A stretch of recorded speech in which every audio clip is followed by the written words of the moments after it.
The life of a musician, baby.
Dancing! Come on! Let's go, Jevin! Let's go!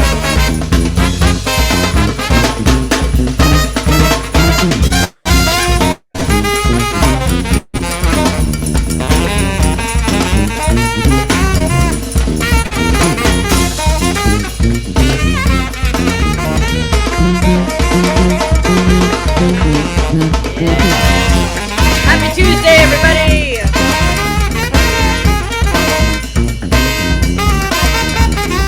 Steven, what are we listening to?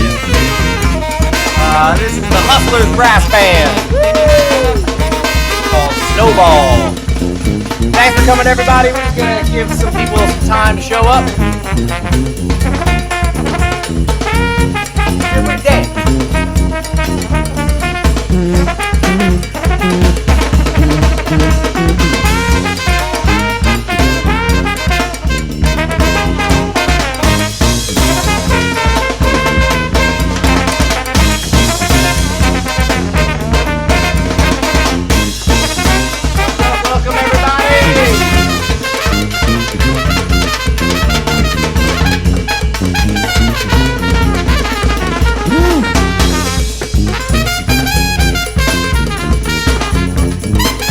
Started a Tubabass Tuesday with dancing, so yeah, this is how it always needs to start. I know. What have we been doing?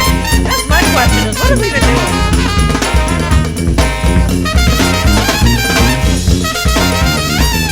Look, if you can't dance, your bass lines are never going to feel good. And that's the truth. And now that's the truth.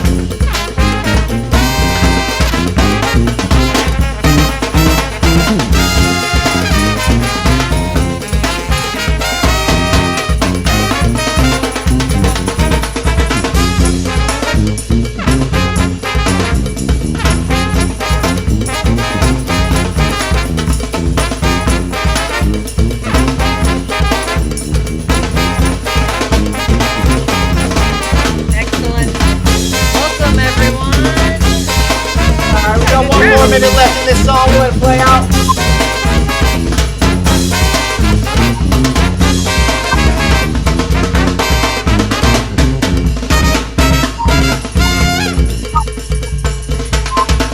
Thank you, everybody, for coming to Tubabass Tuesday. What a lively way to start this Tubabass Tuesday. Ooh, there goes Nathan. He's dancing. He's dancing. We got some more people. We got Jevin bopping his head. Excellent. What a night! What a night! That's right, Brian Nalepko. What a night! What a night! Oh! There he goes.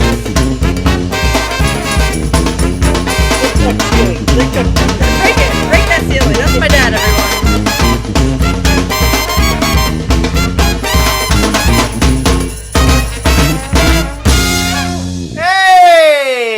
Welcome everybody to Tubabass Tuesday. What an explosive beginning.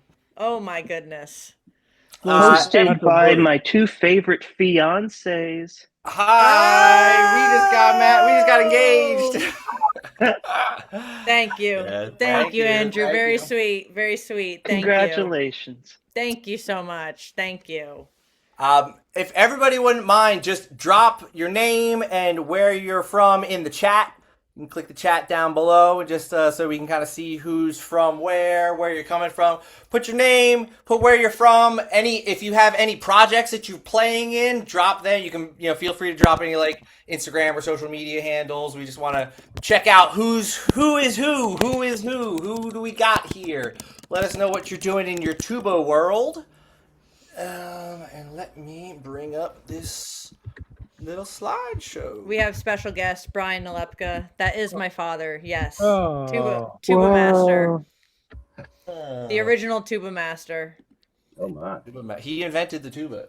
Many people don't realize, but he invented the tuba himself. He's just that old.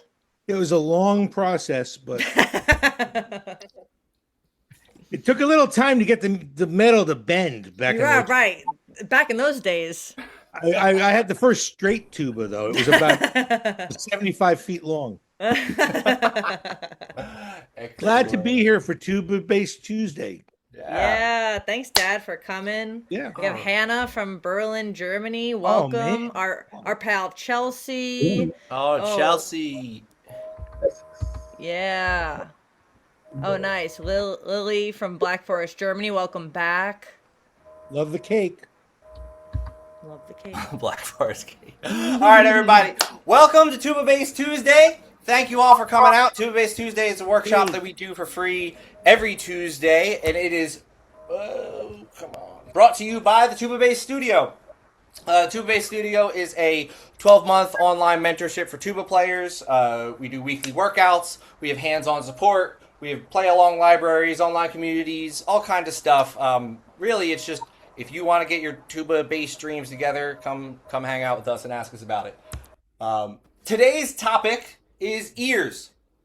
And one of the big things that we're going to talk about today is common chord progressions. So using your ears to identify common chord progressions. One of the things that one of the ways to really sort of get your ears together is to start noticing that like most songs repeat the same chord progressions all over the place. There's like a list of like 10 to 15 chord progressions that probably make up about like, I don't know, 60% of the songs, or at least are featured in a lot of the kind of songs in the world. I'm making up stats. But either way, what we're going to do today is, if you have your tuba, get it out, because we're going to be playing along to some of these progressions. And if you don't have your tuba, it's okay. You can sing along. You can do whatever. I'm going to grab my guitar, and I'm going to start playing some of these chord progressions, and then we're going to kind of get at it. So yeah, if you got your tuba, get it ready, and let's go. And if you're going to be playing your tuba or singing along, let's just make sure we're on mute as well, so that we can just hear Steven. Yes. So that we don't all hear each other tooting along to these chord progressions. That's a good call, Nora. All right. All right, let me make sure I got original sound on so you can hear me. All right, can you guys hear that? Yes. Okay. Let's start with they're in. Hold on, mic's coming in. Mic. Okay, so in F. So root 1 is F. So sorry.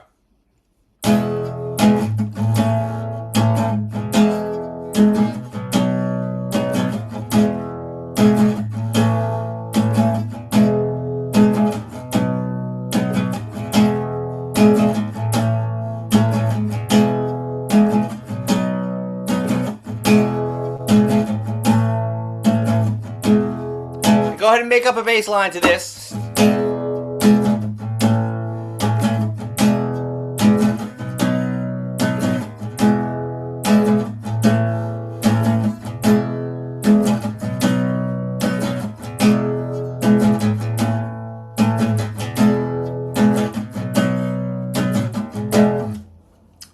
All right. Is there anybody who wants to unmute themselves and share the bass line that they just played over that?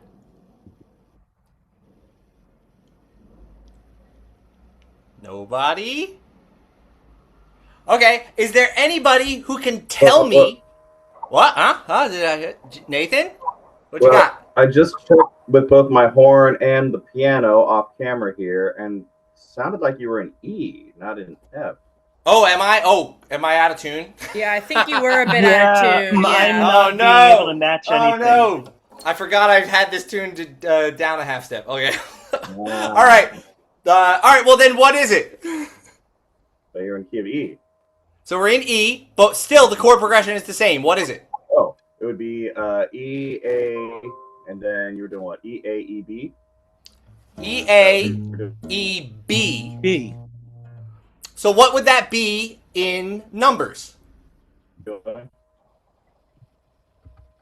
is what it sounds like. Yeah. Sorry, you broke up there. So one. Yeah, I did. Sorry. Bandwidth. Yeah. You were going 1, 4, 1, 5, weren't you? 1, 4, 1, 5. E, A, E, B. In E. Sorry, not F. So 1, 4, 1, 5 is a very common chord progression. It's used a lot in rock. It's used a lot in pop music. One of the examples we have is Tom Petty's "Free Fallin'." So back in E. And I'm free, free fallin'. That works. Okay, so now I'm okay. I gotta just transpose my my frets now.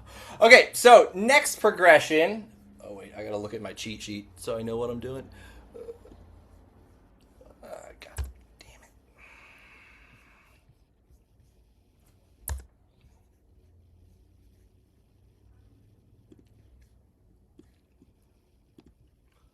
Oh, okay. Yeah, here we go.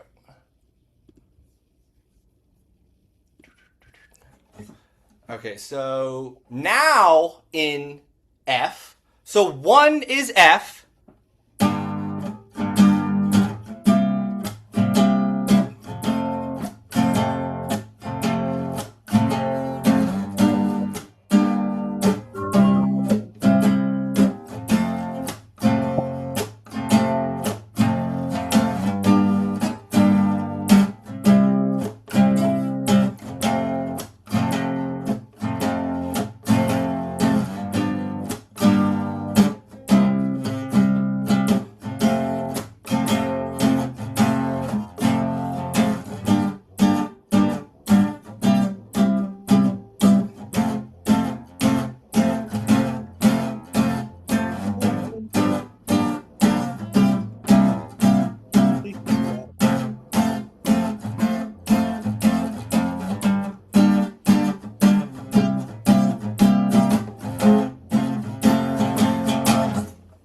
All right.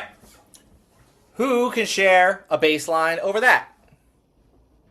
I could. Can you see me? Who? Yeah, go ahead, Andrew. Okay. All right, sorry. I don't think you have original sound on, Andrew. Fuck. Sorry, I didn't mean to curse. Yeah, for anybody, if you want to play, you need to go into your audio settings and click original sound on.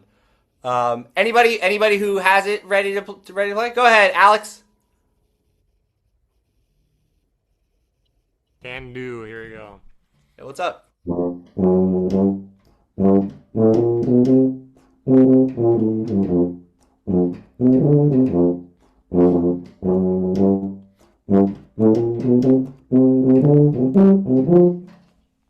Cool. All right. Can you tell us what that progression is? Yeah, it's a good old jazz 2-5-1. The good old jazz 2-5-1, the most common progression in jazz. Autumn Leaves, literally every jazz song has a 2-5-1 in it somewhere. And if it doesn't, the jazz player will superimpose a 2-5-1 on it just for good measure. Welcome back. Yeah, welcome back. Or what was the Maroon 5 tune? Driving slow on Sunday morning. Yeah, that tune. Just big 251 the whole time. Yep. Okay, next progression. Why does Zoom cover everything by default? Okay, cool. Here we go. Let's just stick an F. Why not? Oh, wait. Not F. F sharp for me.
All right, who wants to share a bass line that they had over that one?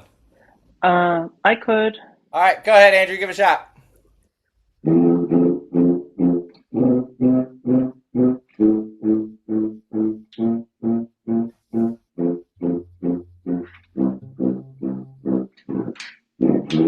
Sorry.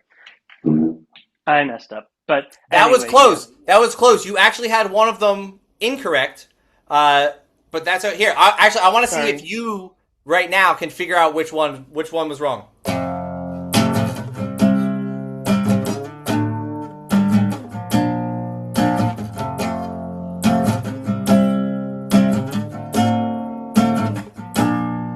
Can you figure out which one? I mean, you're doing a different chord over it, but it's still, they both sound the same to me. That, well, I mean, I don't want to give away the notes if someone else wants to guess it, but it sounds like 1, 5, 3, 4 both times, but with a Interesting. different. Yeah. So you're hearing an inversion, which is cool. You know what you're hearing is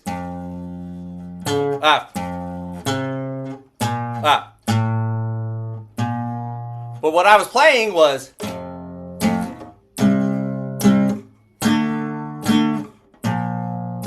So that can anybody tell me what that chord progression is? Every song ever written since 1990 forward. 1, 5, 6, 4. 1, 5, 6, 4. There you go.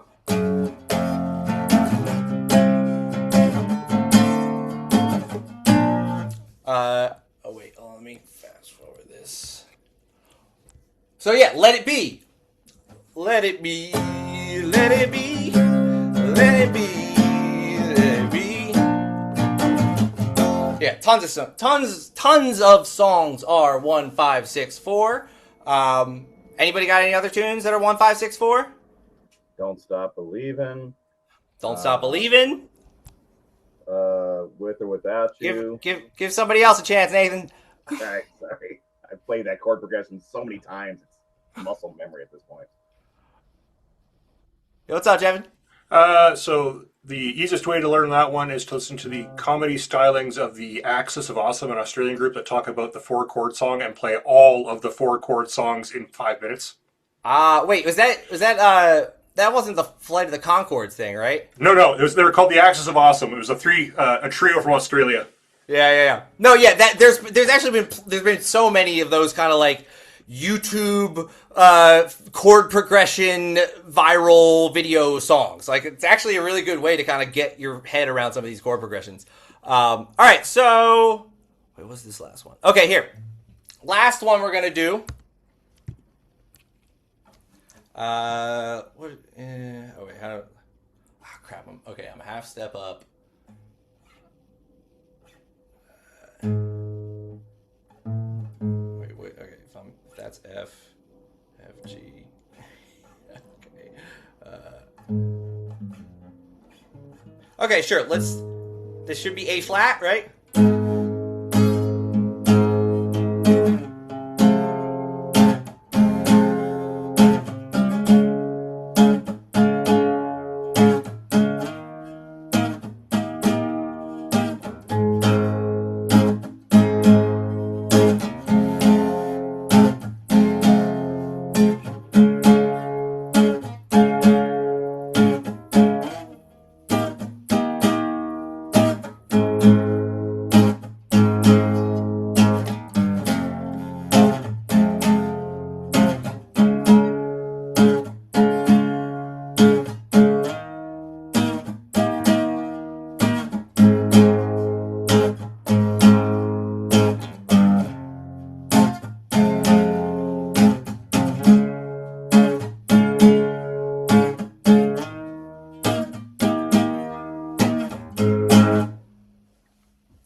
All right, someone who hasn't spoken yet. What? Who wants to play along to that one?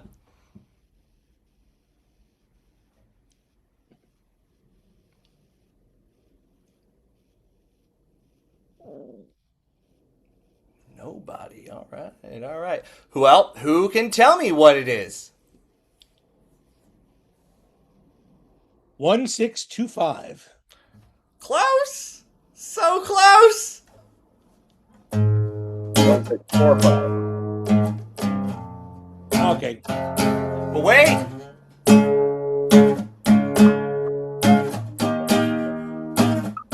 It's 1645. 1645.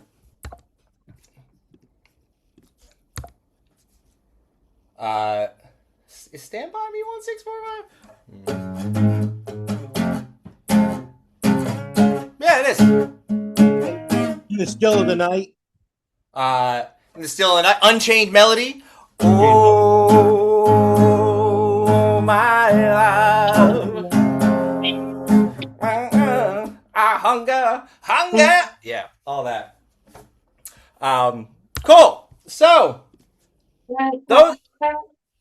Oh yeah, what you got, Orlin? Playing some trumpet. Yeah, this is my mini tuba paint machine. Nice. We have a traitor in our midst. I just got myself a pocket trumpet to do the same exact thing. Well, cool. So the whole thing is like the more you get familiar with honestly, the more you learn tunes, the more you're going to start recognizing these common chord progressions, and the more you're going to start hearing, oh yeah, that's 2-4, that's 2-5-1. Oh yeah, that's a 1-4-1-5. You know, you're going to start hearing it, you're going to start feeling it, and then as you get better at the transposing aspect of it and like being able to, it just makes it, if you're able to think in numbers and hear these progressions as like, you know, a lot of times when you're learning some songs, you know, you might like be like getting through the verse and then you get to the chorus and you're just like, oh, it's 1-4-1-5. Cool. Don't have to think about that. And then you just move on. It's a really great way to, you know, as you're learning songs, you don't want to have to think of every single note in every single chord. You want to try and condense the information down into as shorthand as, as small information as you can. And so if you're able to just go like, oh, okay, so the verse is a 1-6-2-5, and then the chorus is a 2-5-1, that is like such a little amount of information for you to keep in your brain that just lets you learn a ton of tunes that way. So yeah, that's kind of like my spiel on the whole thing. I would love to hear y'all's thoughts, questions, comments.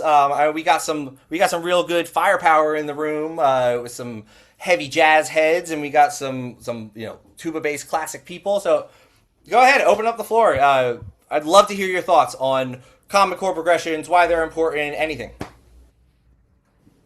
This is something you and I talked about in that first one-on-one lesson you and I had a couple back in January, I guess it was.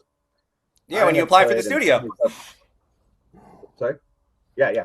And I've been in cover bands, church bands, 1-5-6-4. I mean, you put a guitar in my lap, I could be half asleep and I can play a 1-5-6-4 in any key. And and one, you know, 1-4-1-5, stuff like that. My problem, and I think I wonder if I'm echoing the sentiment a lot of people here, is on a guitar, it's the exact same fingering, especially on a bass guitar. You're on, you know, you're on 5th fret, 5th fret, 7th, 3rd. I have to think about it, but you know, any key up and down the neck is the same thing. Tuba, I'm suddenly in a different key. And it's like, oh, I know this chord progression. This is 1-5-6-4. In fact, it's G in 1-5-6-4. So we're going G, D, E minor, C. I know how to do that like that. I can sing it. I can hum it. I can play it on any stringed instrument, put a tuba in my lap. It's like, crap, what's the fingering? Now I've got 8 different combinations to come up with, and I find all 7 of the wrong ones before I come up with the right one. And by then the chord has changed. Anybody else have that problem? That's my spiel there. So, yeah. No, it happens. It's like for fretboards, you just slide up the fret and it's the same shape. You know, for tubas, you got to know the notes that you're playing, and you got to know, and you have to even more have like the scales and the arpeggios worked out in your fingers. You know what I mean? And just like really be able to do it. For those of you who don't have that problem, how did you get through it? How did you learn to just sort of like be able to do it? Go ahead, Keith. Hi, everybody. Finally able to drop in on this meeting. I usually have been teaching Tuesday afternoons, so I finally thought I'd come and check it out. Can everyone hear me all right? Yeah. I got a very recent example. For me, what I thought was really helpful is when you go play different tubas and you first get a C tuba, then you try an E flat tuba, then we have to become transposers because nobody's transposing our music. And so by doing that, I started to really think intervallically. And these days when I play with trad bands and stuff, I don't really care what the key is. I usually have to tell me. I ask the guitar player, what's this key? What's the first chord? And then I just go. And I do exactly what you've done here. It's chord progressions that I've internalized and learned. And last week I drove out near Toronto to play with a band and had the emails about what tunes we were going to play. And the guy sent me their tune list. There must have been 100 tunes. I was like, well, that's a lot. And he said, well, here's 6 we think we're going to do. And I said, well, I don't know a few of those. He says, well, just give me 15 from our list that you think you can play. So I sent him 40 that I could have no problem with. And then they still added 7 on there I didn't know. So I know what I've done in the past now is I just make a playlist, and as I'm driving around during the week, I just listen to these tunes and try to sing them and internalize them.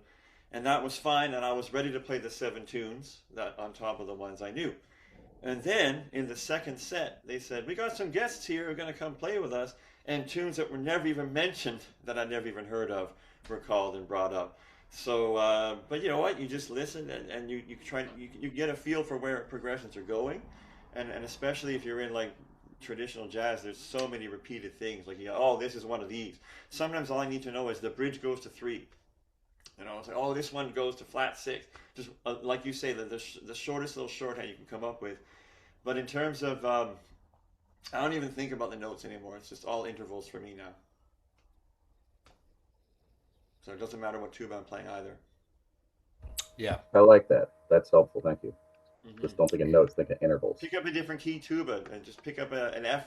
I'm still not friendly with F tubas, but that would be me. I would pick up an F tuba and have to force myself to play stuff on it. Yeah. No, I 100% agree with that. Like, it's funny. Like, I think that like looking back before and like not that this is what you're doing, but like before I personally got like serious about like getting my theory and the scales and all that kind of stuff together. And I also like just I pretty much only play B flat. So like the forced transposition thing I didn't get myself to do, but that was what I was doing, is I was just hearing intervals, you know. It was just like and what's cool about that is if like you know your scales well enough and you can just kind of hear like, oh, I'm going 5, I'm going to and like, yeah, I don't know, Keith, I don't know if it's like similar to you. It's like I wasn't even necessarily processing the math of it as much as like the feeling of going to the 5 and the feeling of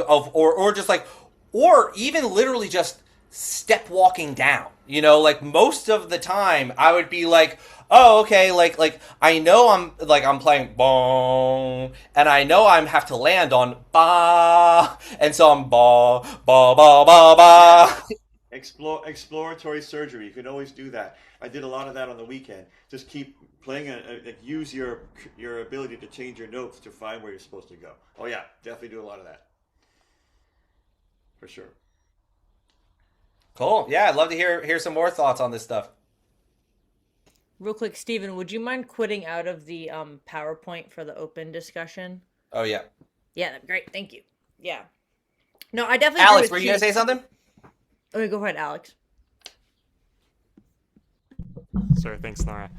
I think the best thing that helped me learn chord progressions and things like that by ear was to play an instrument that uses real chords. So like Steve, obviously playing guitar has helped you a ton with that, and a ukulele takes so little time to learn with just 4 strings and easy, stuff. So I started playing ukulele when I was in senior in high school and learned like 1,000 songs in a week.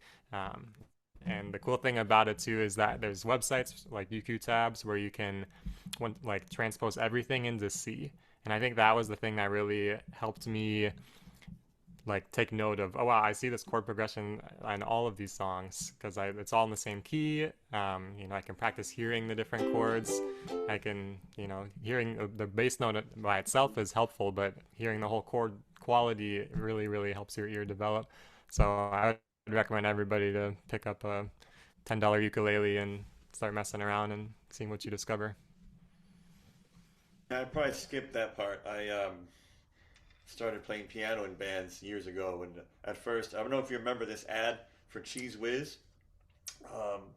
This person says, "Oh, honey, why don't you play your keyboard for our guests?" But he's been trying to get the last of the Cheese Whiz out of the jar, so he's got his Casio keyboard and he's got a jar stuck in his hand. He's going. That's how I played piano at first. In a dance band that was made up of these guys that were very experienced, let's say, and some of them had played in original dance bands in the 40s and 50s. It was all stock charts, all D flat, G flat, all those stocks, and I just gradually got more familiar. I guess that was bearing the lead, because playing piano certainly informs. Yeah. But in terms of I just don't think of key anymore. I just don't they can tell me what it's in, and that's good. But then it's all just intervals and like chord progressions just on their movement. Yeah. Well, so Alex, were you saying that it's because you were putting everything in C because like ukulele is really good in C, and so that was why you were sort of just doing that. But then that helped you just sort of like it was like almost your own way of doing the number system just by like let's go to C and put everything there. That's that. Just so I understand. Absolutely. I think you can recognize 1, 4, 5, and if you know that pattern really well, you can recognize that without having to transpose. But the simple way to do it is just put everything in the same key, and then you can tell, oh, when I'm on the 5, which I always know is G, here's what going to the 6 sounds like. And I kind of learned it really well in one key, and then that transposition becomes so easy because I'm so familiar in this one key that I recognize all these patterns in. No, that's really great. That's really great. Like anytime, like that is one thing that like talking like about what Nathan was saying with like the fretboard versus the valve combinations and stuff. Like anytime that you can go really deep in like 1 or 2 keys to kind of like unlock your understanding and then spread it out to the rest of the keys, it helps, but then you gotta kind of like take that deeper understanding and then go wide with it and kind of like get yourself going through all of the different keys. That's really cool. That's a great way of going about it. And I highly endorse playing piano, playing ukulele, playing guitar. I don't know if y'all can see I've got a Con guitar. Con makes guitars?